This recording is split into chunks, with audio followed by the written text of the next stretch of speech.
Assalamu алейкум, менин сүйүктүү окурмандарым. Видеону көргөнгө чейин каналга катталганды унутпаңыз.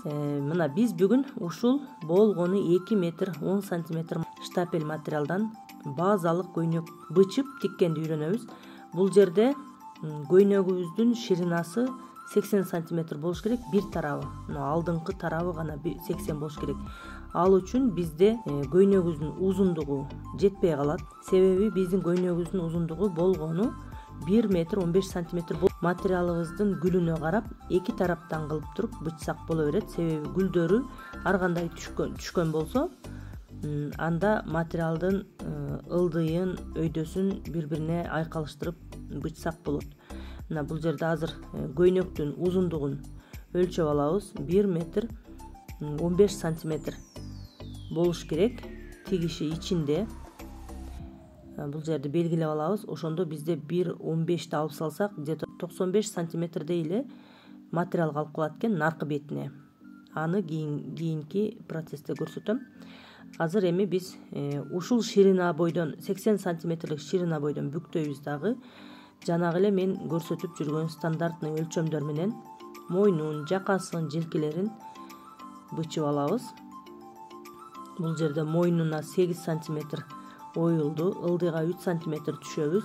Желкеден да ылдыйга 3 сантиметр түшүрүп, ушул желкесин плечевой сызыгын сызып алабыз дагы. Ушул желкеден ылдый карай 20 сантиметр ылдыйга түшөбүз. 20 сантиметр эмес, мен бул жерде 21 сантиметр түшүрдүм. Себеби бул чоң размер, 52 размер кийген аялга бычабыз. Мынакей ушул көкүрөгүнүн айланасы бизде көкүрөгүнүн айланасы общий 128 болгон. Бирок муну биз 4кө бөлүп, 4төн 1 бөлүгүн гана бычып көрсөтөбүз. Ошондо көкүрөгүнүн айланасынын 1 бөлүгү, 4төн 1 бөлүгү 32 сантиметр болуп атат. Мына 32 сантиметрди мен алдым дагы ушул жерден ылдыйга карай турган сызыкты сызып белгилеп алдым. Эми мына колтуктан ылдый кыркып, эгерде линейкаңыздар болсо, колтук оюндусун ое турган линейка менен бычсаңыздар болот. Эгер жок болсо, мен буга чейинки видеолордо көрсөткөндөй бисектриса чоң размерлерде 3 сантиметр, 3,5 сантиметр бисектриса бурчектен чыгарып сызабыз дагы.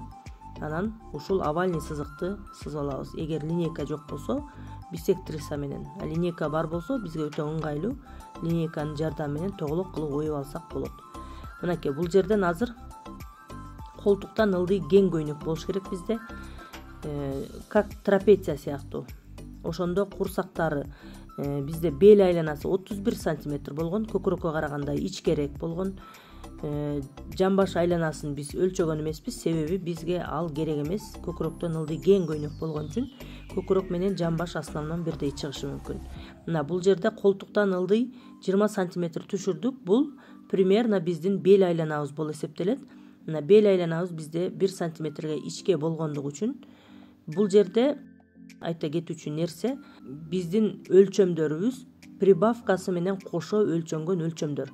128 көкүрөк айланасы, бел айланасы 124 деген өлчөмдүн бардыгы с прибавкой өлчөнгөн өлчөмдөр. Ошон үчүн бул жерде мынча кеңдик кошобуз деген нерсе жок. Сразу ошол алган өлчөмүбүздү гана 4кө бөлүп, 4төн 1 бөлүгүн ушинтип бүктөп алып туруп көрсөтүп бычып кете беребиз. Мына азыр желкеден ылдый этегин өлчөгөндө ушундай бир аз 2-3 сантиметр өйдөгө көтөрүлөт. Мынакей көрдүңүздөрбү, овальный болуп көтөрүлүш керек. Болбосо эки боковойдогу тигиш сөлбүрөп түшүп калат. Эми муну выточкадан алган жерибизди кийин расчетун чыгарабыз. Мына моюндан көкүрөккө чейин, адамдын моюнунан көкүрөгүнө чейин канча өлчөм болсо, ошол туштан выточка чыгат. Выточкабыздын кеңдиги 3 сантиметр болсун дейли. 1,5 сантиметрден ушул жерди белгилеп алабыз дагы. Выточкабыздын узундугу көкүрөктүн сосковой точкасына туштап тигилиш керек. Узундугу прям көкүрөккө жетпейт, бирок ар бир нерсенин өзүнүн өлчөмү бар. Выточканын узундугу 11-12 сантиметр болсо болот. А бул жерден мен сыртка карай 1 сантиметр чыгардым. Ушул жерден биз мына боковой тигишке ушундай бурчек бир аз чыгарып кетпесек, болбосо выточка тиккенибизде ушул жерди кемтик болуп калат. Ошон үчүн мындай бир аз кыйгаштап чыгарып туруп, анан кийин кыркабыз. Эми ушул боковой сызылган сызыгыбызды боковой жактан кыркабыз. Кыркып атканда выточканын баягы шуштуйган жерин кошо кыркышыбыз керек. Мынакей бул жерде азыр тигишине да бир аз кошулганча кыркылып атат. Мынау этегинде бизде бир аз өзгөрүү болот. Себеби мен чийгенимде выточканын ордун расчеттобой эле чийип койгон элем. Азыр ошол выточканын ордун ушунчалык кеңдикте 2-3 сантиметр ылдыйга түшүрүп кырктым. Ушул кайра ошол сызган сызыгыбыздын тушуна келип калат. Мынакей биздин уже алдыңкы деталибиз бүттү. Азыр эми мына арткы детальды бычаарда бизге ошондой эле ширинада бүктөйбүз. Алдын 80 сантиметр бүктөгөн болсок, артындагы ошондой эле кеңдикте бүктөйбүз.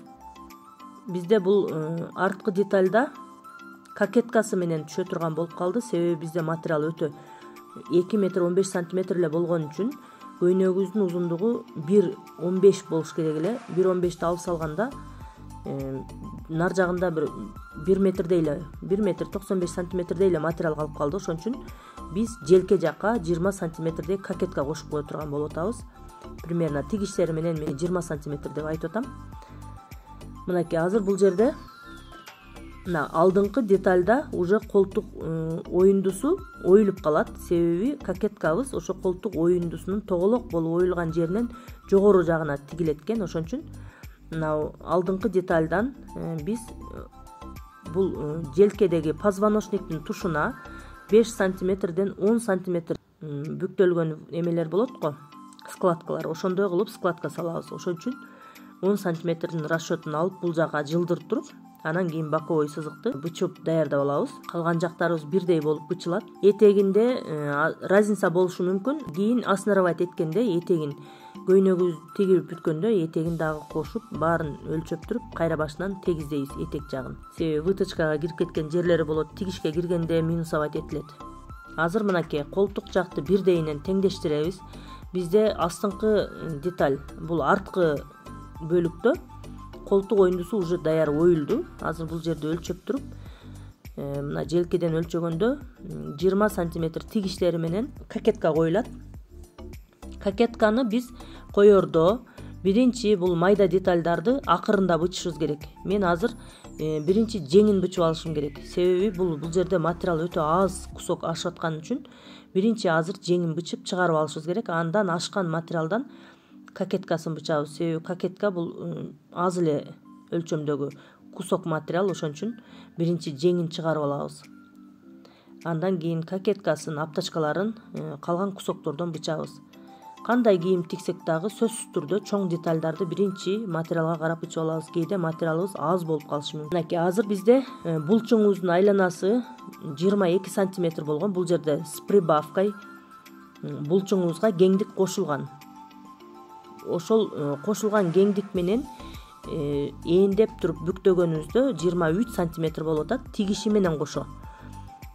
Азыр бул жерди стандартный өлчөм менен 13 сантиметр түшүрүшүбүз керек эле. Бирок бул чоң размер болгон үчүн мен 14 сантиметр түшүрдүм жеңинин бийиктигине, мына колтук оюндусуна. Азыр эми мына жерден биз 8 сызып, колтуктун оюндусун чыгарып алабыз. Жеңинин оюндусун чыгарып алабыз. Бул жерде 8 мындай чексиз деген белги сыяктуу кылып плавно эле сызып кыркышыңыздар керек. Себеби көпчүлүгү 8 кылып, прям 8 кылып бүкүрөйтүп туруп, тоголок кылып кыркып алышат. Ошондо жең некрасивый тигилип калат. Мына бул жерде болсо жеңдин кеңдиги дагы норма. Ички детальды сөзсүз түрдө карап, ушинтип жылдырып бычпасаңыздар, ички деталь энсизирак бычылып калышы мүмкүн. Ошон үчүн бирдей бүктөш керек. Бул жумшак сөлпөңдөгөн материал болгон үчүн сыйпалап тегиздей берип кыйла убактын кетет. Ушинтип тегиздеп баарын даярдап алып, анан кийин 8 плавный сызык менен бир аз тигишке кошуп туруп бычабыз. Көйнөгүбүздүн жеңинин кеңдиги бардык нормалар менен өлчөнүп бычылып атат. Жеңибизде резинка болот, этек жагы ушундай резина болот. Мынакей достор, ушинтип биздин көйнөгүбүздүн дагы жеңи бычылып даяр болду. Баш жагынан расечка беришибиз керек сөзсүз. Мына бул жерде колтук оюндусунун алдыңкы деталында ушундай бир аз өлчөмдө оюлуп алынып салынат.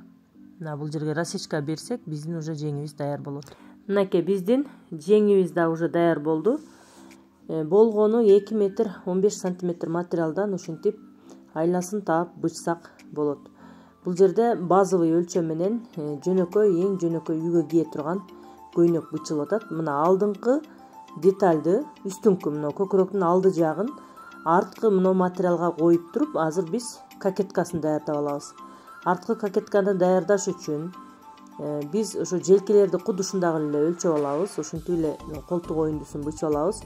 Колтугунун оюндусунун жарымы бизде жана биринчи көйнөктүн этек жагын бычканыбызда даяр болгон. Мынакей колтук оюндусу мына ылдыйкы детальда көрүнүп турат. Мына көрдүңүздөрбү, ушул жерде тоголок болуп оюлган жер бул колтук жагы. А бул желке жактан, позвоночник жактан бүктөп складка беребиз. Эми мына жерден бир аз мына ушу бүктөлүп калбаш үчүн көйнөк бүткөндөн кийин желке жакта бир аз туура эмес көрүнүш болуп калбас үчүн ушул жерден 2 сантиметрдей сызып туруп, овальный кылып туруп 10 сантиметрдей аралыктан ушинтип алып салабыз, тегиздеп. Кокеткабыз как будто овальный кыркылгандай болуп калат. Мына эми алдыңкы детальдын колтугун эми оебуз. Мына бул жерде дагы колтук оюндусу оюлуш керек. Антпесек көйнөгүбүз туура эмес тигилип калат. Мына баары даяр болду. Кокеткабыз даяр болду. Ушинтип биздин кийимдерибиздин баары толук нормалар менен, өлчөмдөр менен бычылды. Азыр эми биз жакабызды оюп койсок, алдыңкы детальдан жакабыздын оюндусун оюп койсок, бул жерде норма менен 15 сантиметрди өлчөп ойдук, бирок биз башыбыздан батыш керек да, кийип атканда башыбыздан батыш керек. Ал үчүн башыбыздын айланасын өлчөп, кийин арткы деталь менен алдыңкы детальдарды бириктиргенибизде сөзсүз түрдө өлчөшүбүз керек. Узундугун экөөнү бириктирип метражын өлчөгөнүбүздө 55-50 сантиметр чыгышы мүмкүн. Анда дагы жаканын алдыңкы оюндусун ойгонго туура келет. Себеби башыбыздын айланасы башын тегерегин өлчөгөнүбүздө 60 сантиметр чыккан. Ошол 60 сантиметрден мойнубузга баягы жакабыз батыш керек да. Эми бул жерде аптачка бычып алабыз. Аптачка тикпесек, бул жумшак материалдарда бир аз өтө эле назиктик кылып калат мойну, себеби жука. Ошон үчүн мойнуна ушундай аптачка тигебиз. Где-то 4 сантиметрдей эле кеңдикте аптачканы кошуп тигебиз. Мына бар кусоктордон чыгара турган болсок, мына ушул жерден ушундай аптачка бычылат. Бул алдыңкы детальдин аптачкасы.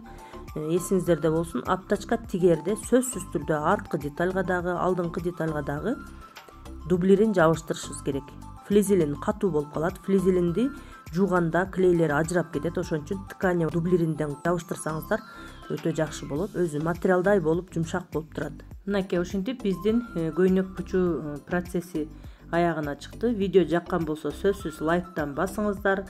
Каналга дагы да катталыңыздар. Тигүү процесси кийинки видеолордо көрсөтүлөт иншалла.